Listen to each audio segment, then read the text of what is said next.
a set of panelists giving different presentations. So that's why we want you to kind of pull in tight so you can hear. We'll speak loudly. If you can't hear, wave your hand, and I'll let folks know to speak up a little bit as well. But we really encourage you to just come on up. So the way we're going to run this morning, before I introduce it, I'll just let you know, I have a sort of series of questions and about our topic, and I'm gonna pose those questions to these esteemed panelists, who will then give us their thoughts and ideas. And for each question, we're going to have about 5 minutes or so. And so Brooke is going to assist me by waving a card when those 5 minutes or so are up. And I will very politely cut you off. So that we can move on to sort of the next interesting question. And then we want to do that for maybe an hour, and then we'd like to open it up. So please, be prepared to tell your own stories and come up with your own ideas and questions, and we'd really like to have that dialogue towards the last part of the session. Great, so many people are still here. That often thins out, right, on the last day, but this is fantastic. So this is the last workshop in a track of workshops throughout this conference that Why Hunger has put together in partnership with the U.S. Food Sovereignty Alliance, with folks that were at the Social Forum, and many of our local partners that we work with around the country. And that track was called Ending Poverty Through Building Local Food Economies.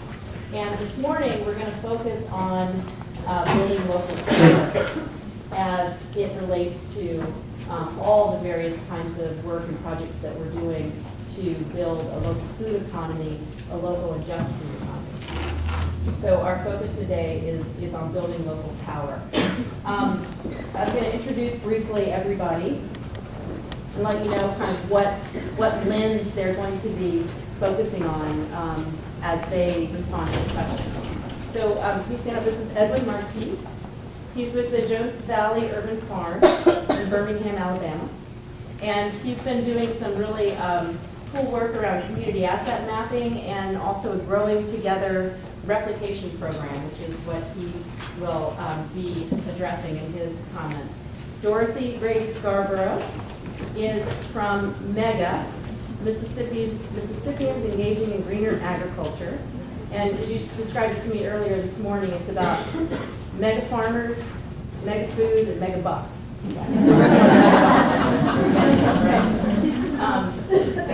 Malik Yakini, who is with we wear a lot of hats, but the Detroit Black Community Food Security Network. And D-Town Farms and the Detroit Food Policy Council. And he'll be, I think, addressing in many ways the Detroit Food Policy Council and the desire to really build local power through the Food Policy Council.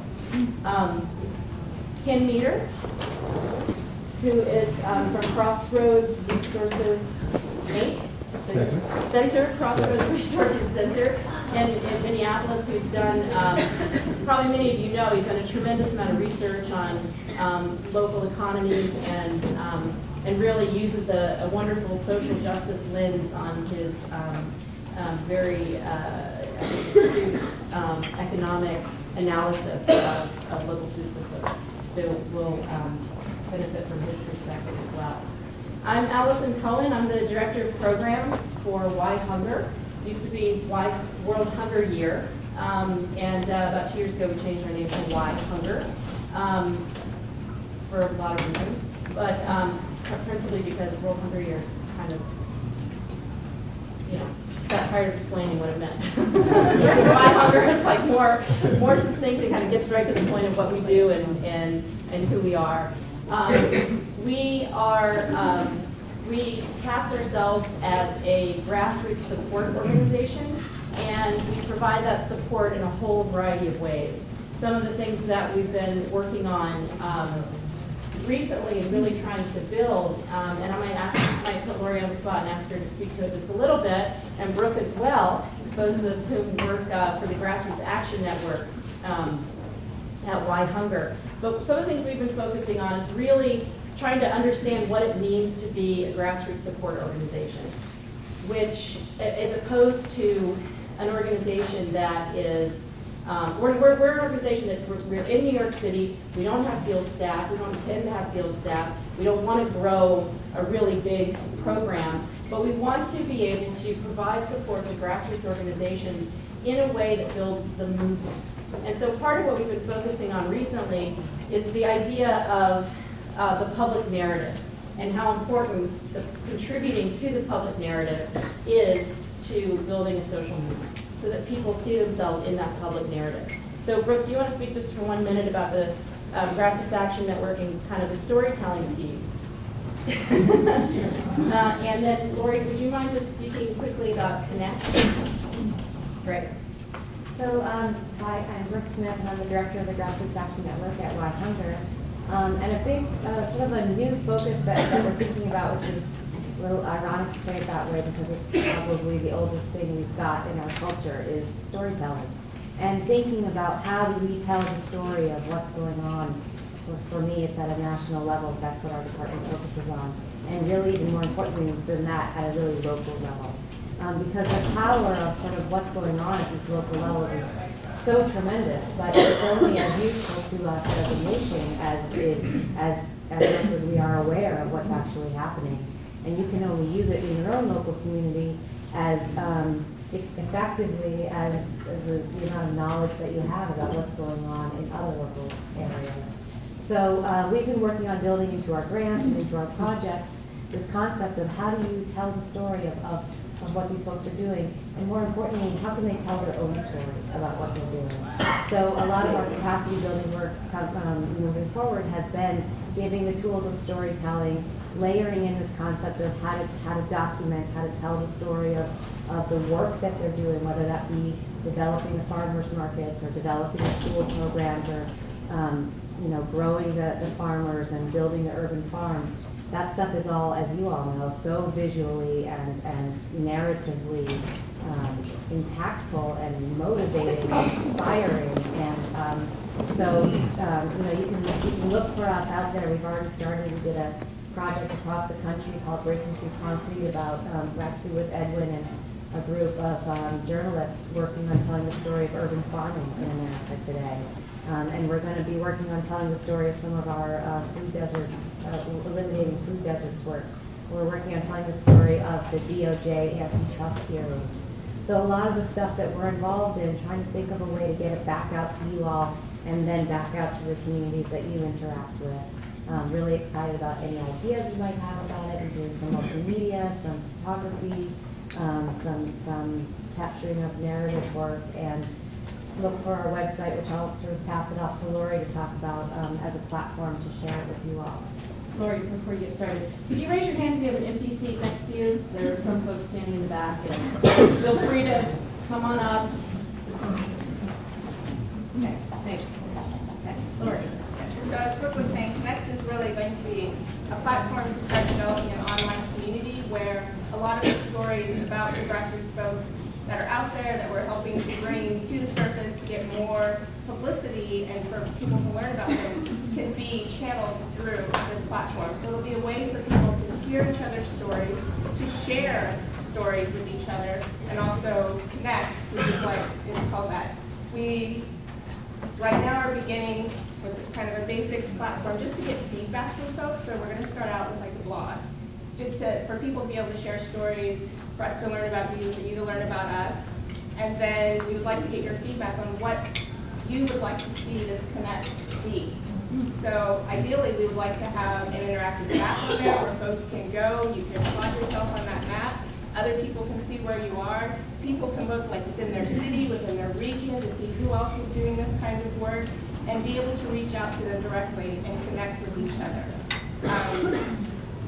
Having just a complete database, which we already have, but we're in the process of vamping that up, so it's easier to do searches, it's easier to find each other and connect with each other and learn about each other through that.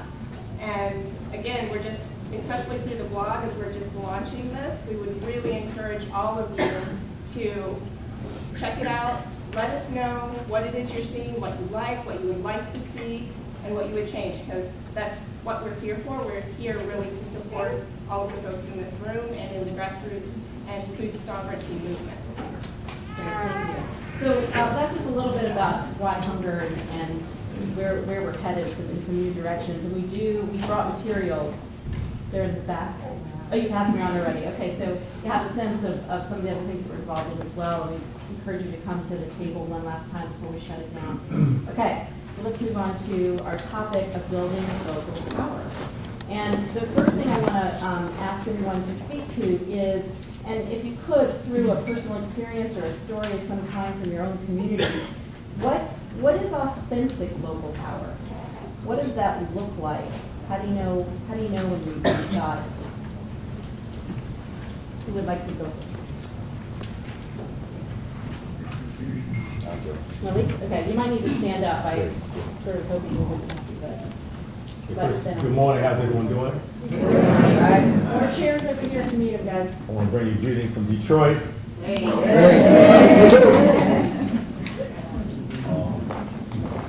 We got from our organization, Detroit Black Community Food Security Network, some of our enforcers in the back to make sure I say the right thing. So that you listen intently, and if I don't represent the organization well, I'll hear about it afterwards.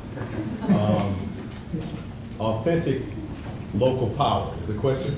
Yes, sir. And I want to tell you a little about the story of the organization that I have the responsibility of serving as chair of.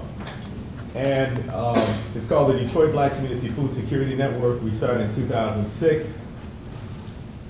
And we started primarily because we saw that in Detroit, as in the rest of this country, that much of the food security work being done is being done in either African American or Latino communities, right? Okay, for the white people in the audience, part of African American culture, we can call and response when